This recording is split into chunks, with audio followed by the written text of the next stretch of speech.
Good afternoon, and everybody, welcome back to 32 All the Way. It's been a little while that I've done anything, just for reasons. We'll leave it at that. And I wanted to start back with someone who's been absolutely awesome to me, so I want to return the favor.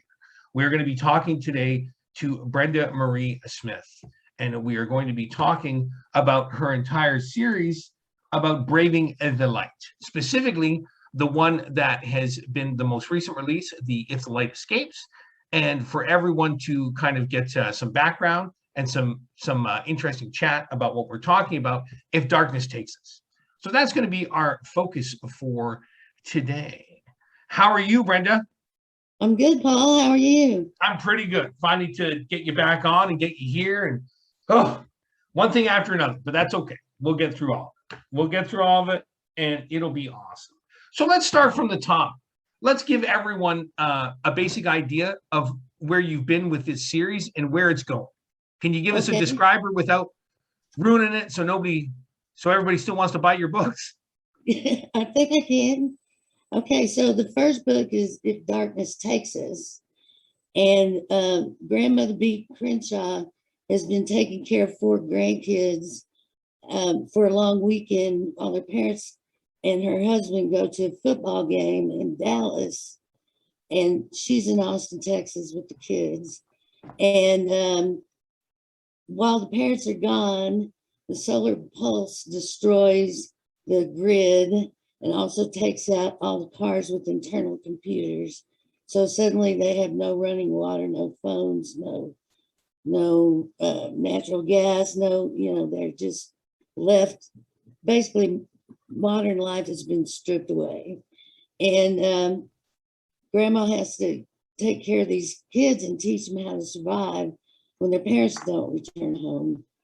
And but she also has been worried about something like this happening for a long time, so she has a stockpile, a whole house that she hid from her whole family, including her husband, that's full of food and supplies. And but she teaches the kids how to survive, and she organizes the neighbors to farm their lawns in the park, and teaches everybody how to do that. So that's the first book, and there's a whole lot of dramatic things that happen in it. But now we're in the second book, If the Light Escapes, and we have Keno, the oldest of B's grandchildren. He's 18 now, and the book is from his point of view. He's the narrator. He's married. He's grieving the loss of people he loves, and he's angry at the universe about the sun zapping them and the hardships they have to live with. His mom has returned along with his grandfather and his aunt and uncle, but she's angry at him for something that happened in the first book. And now, on top of the sun having zapped all the power, there are northern lights in Texas, which is about 3,000 miles further south than where they belong. Okay. So there's a lot of action in the book. It's more action oriented than the first book. There's a rabbit thief. There's a lot of teenagers sneaking around at night outside the neighborhood, like raiding a construction site for supplies. And then they discover that there's a neighborhood full of men wearing camo, and you have big weapons, and it's only 3 miles from their house, their neighborhood. Then there's a crazy grandpa is always wielding weapons and making threats to people in the neighborhood and even in the family. There's they have to hurry up and harvest all their food before frost comes, because they're totally dependent on the food they can grow now, except for a little bit of the stockpiles are still left. It's 14 months since the solar pulse. There's a gully washing storm that destroys crops. There's the looming threat of the compound full of camo guys with weapons. They're sneaking around to siphon gas from gas stations in the dark with the northern lights overhead. There's thieves getting shot at. There's spying on the camo guys. And there's a spectacularly scary climax. And there's love, there's family, there's life and laughter, pregnancy, death. You got it all. A whole bunch of stuff. Yeah, it's kind of a family saga continued in the voice of a young man. So let's examine a couple of points before we talk about Kino and either one of the specific books. You and I, through getting to know each other a bit and a review that you wrote for my book, you obviously have quite a background in this lifestyle.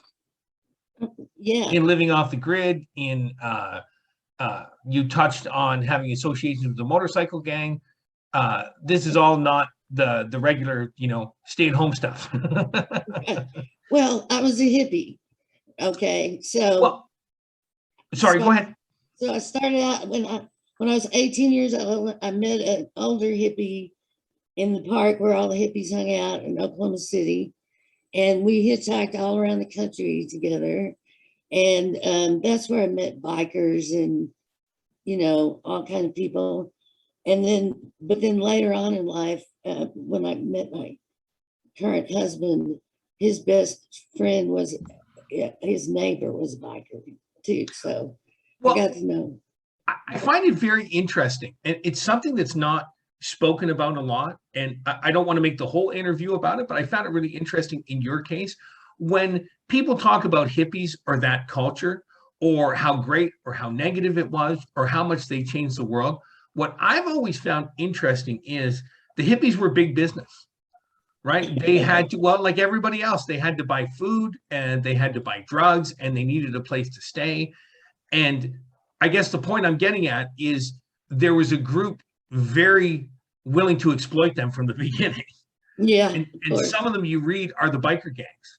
Were your experiences more or less positive with dealing with these guys, or were you someone who learned right away to, okay, yeah, you're there, and I'm going to stay away? I would be friendly with them and they'd always be nice to me, but I didn't spend a ton of time hanging around them because I didn't want to get involved in the scary side of it. It's interesting that you were someone who, you were living that lifestyle, but I guess the way I'm trying to explain it is you ran into the worst side of that lifestyle when you start seeing people like that. Well, yeah, and some of them are actually very sweet people. They can be. I've tried to make a point, again, I don't want to make this all about mine, but I tried to make it a point in my own writing, or when people ask me for research. For a lot of those guys, it's a job, right? A lot of those guys still email me on my birthday. A lot of those guys still, hey, what are you doing? Right. And there's other ones like I would run away from if I ran into today. Right. So I just found it interesting that worked its way into your work. The second point I want to talk about with this is, for you describe right away that the grandmother has all of these amenities already there. We'll start with the first part of the question.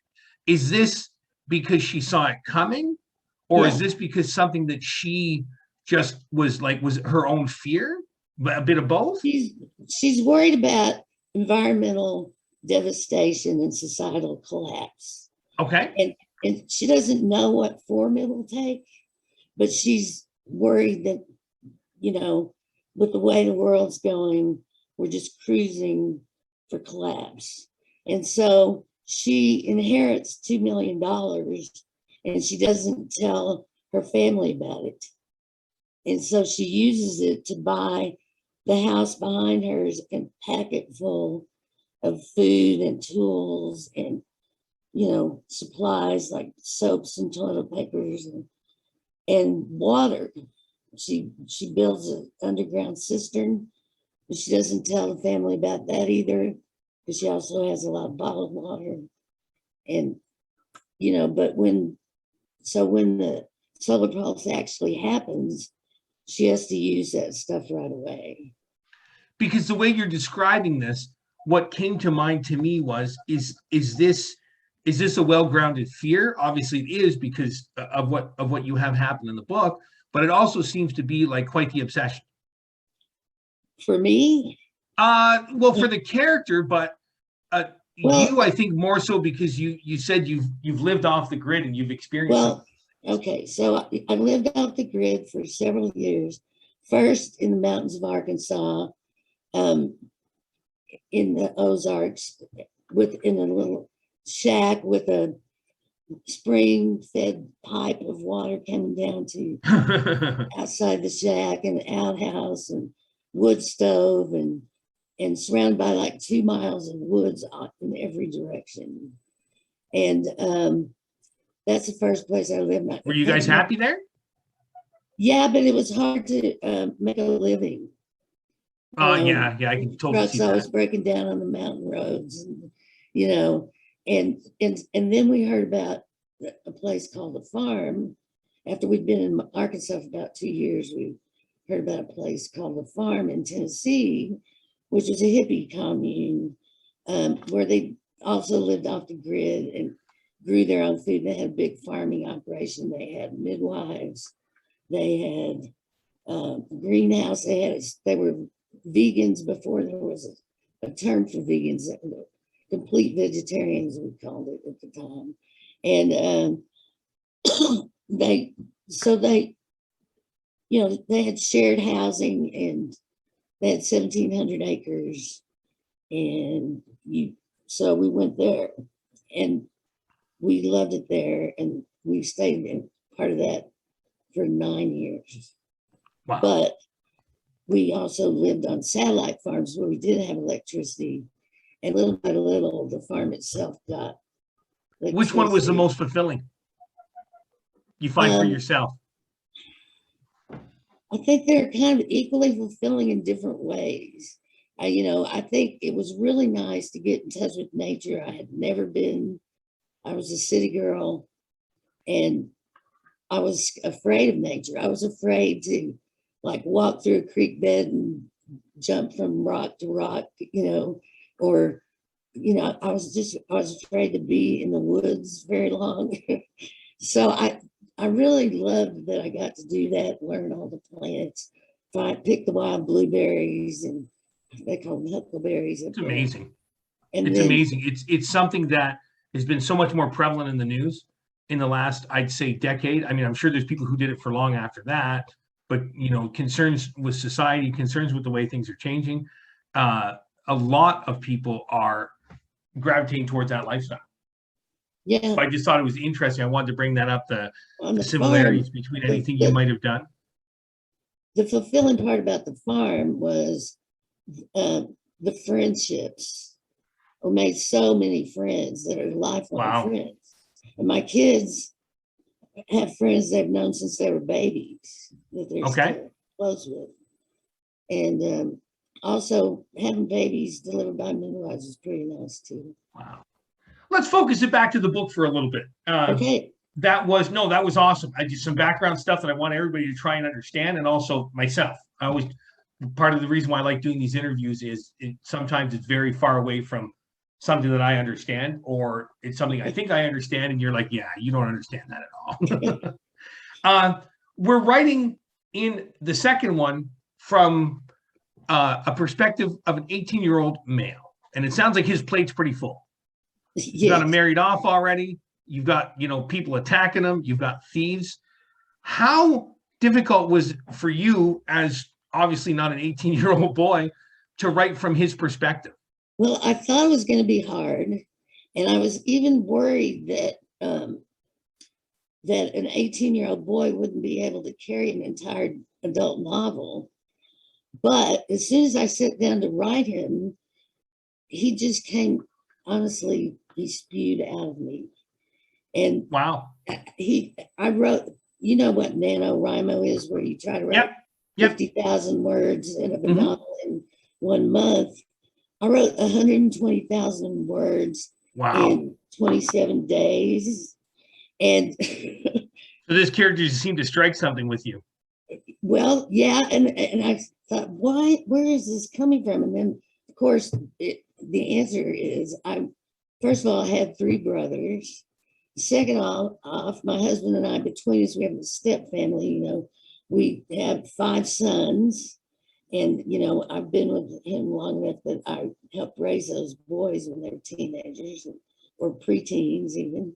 And of course, then my own two sons that I raised. And then I worked in student co-op housing for 15 years, and which is full of 19 and 20-year-olds and even a few 18-year-olds, college students. So I think I just, all that, it was all living inside me and I didn't know it. No matter what your style of writing, not yourself, any of us, no matter what your style of writing, no matter what your what story you're trying to convey, there's nothing worse than somebody who just isn't in that character, right? Somebody Yeah. who just doesn't portray that. So when you start saying this in the beginning, and you said you'd mentioned in other interviews, I found it really interesting. Like you had no interest or no idea to back it up into a female character, or maybe somebody who was 28, 29, 30 years old. No, I wanted to write. Kino really stood out in the first book as the most interesting member of the family to be the narrator of the second book, and I just wanted to write from his point of view. And the hardest part with Kino was taming this 20,000 word screed into a 80,000 word novel. Oh, so here's the final point with that. Then I find personally. Again, not to make it all about mine, I had somebody in my book that I thought was going to be a secondary character off to the side, and I'm sure you'll know which one I'm talking about from reading mine. He becomes a big focus on the main character's life, and basically carries him through the story. Was Kino meant to be that powerful, or did this just start coming out when you hit those 120,000 words? Well, a little of both, I'd say. I mean, he was meant to narrate the book and be the main character. I didn't know he was going to be so good at it. You know, I didn't know he'd have so much to offer. And so I thought I'd have to fill in more with other characters, maybe have a point of view switch once in a while, but I didn't have to. What I find really interesting about you mentioning him is, and if I'm wrong, please let me know, it doesn't sound so much like Kino will have an antagonist. It sounds like the whole issue of what's happening to him is his antagonist. Mostly that's true. There is one. Okay, all right. It's just, again, it seems when you're putting this world together and you're doing all this, it seems really interesting that it comes down to this person. And then this is what I was thinking by trying to go through some of it the other night. To me, it came across as the antagonist is the issue that he's facing. Maybe I didn't get far enough in yet. You're absolutely right. Yeah. Okay, great. Halfway through another antagonist. Great. I just, again, I love to do these interviews because people have such different responses sometimes. And it's just nice to kind of see a thread that runs through things. I always try and tell my students, like, grab that thread, put it over here, and I'm over here. And one way or another, you've got to run that thread to me without breaking. And it's amazing how many of them have difficulty doing that. Well, it is. I think it's one of the hardest things about novel writing is to maintain that through line and keep up the tension all the way through.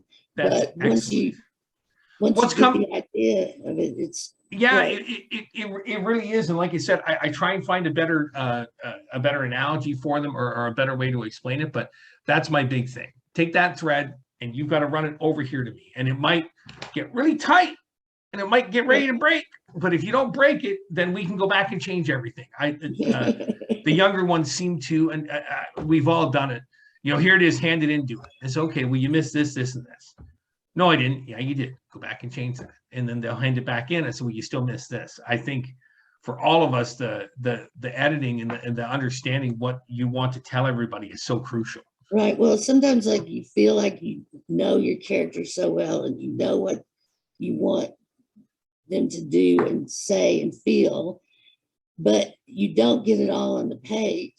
Like it's in your head. And you don't realize you haven't gotten it all on the page until someone else reads it and says, hey, wait. Can you give us an understanding without giving this away, how much it's going to wrap up or what Kino's going to face in the next one? Is it all going to be good? Is he going to wind up getting a job and selling insurance? How's it going to turn out for him? Well, the world is, there's no power in the world, but you know, sooner or later, Americans, scrappy Americans, are going to figure out something, right? Oh, sure. So okay, so it does leave you with a bit of a cliffhanger.